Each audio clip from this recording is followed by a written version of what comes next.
Здравейте, фенчета! В днешното видео ще ви разказвам за градския транспорт в София. Как така се стигна, че един човек, който е отишъл в Германия, между Германия и България няма нищо общо с градския. Имаме същите спирки, имаме си електрически автобуси, двуетажни, дълги, къси. Какво толкова? Имаме си 3 гаража, 2 депа на трамваите. Имаме си 2 депа и на тролеите. Аз какво мога да кажа? Аз съм като доволен от цялата ситуация.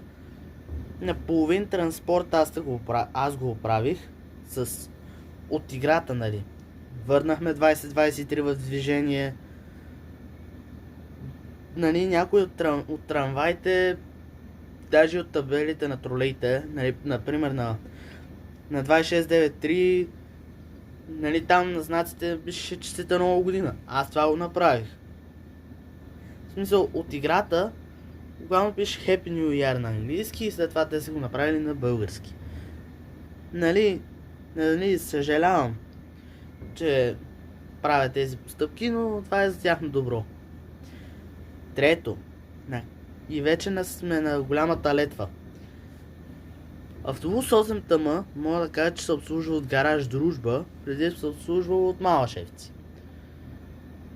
Ето този човек, искам да го запомните, защото той хич не разбира от градския. Разбира от старите SG мановете, не знае нищо за новите превозни средства, така че сори, нали? Това си е твой проблем, не е мой. Ето както аз и мои други приятели разбирам от градския транспорт и може да кажа, че единственото нещо е с това да се занимаваме, с YouTube и с градския транспорт. Не сме хейтери, не те хейтя, а ти го казвам, за твое добро е. Така че ако искаш ме разбирай, това си е твой проблем. Така че лайквайте, шервайте и до скоро!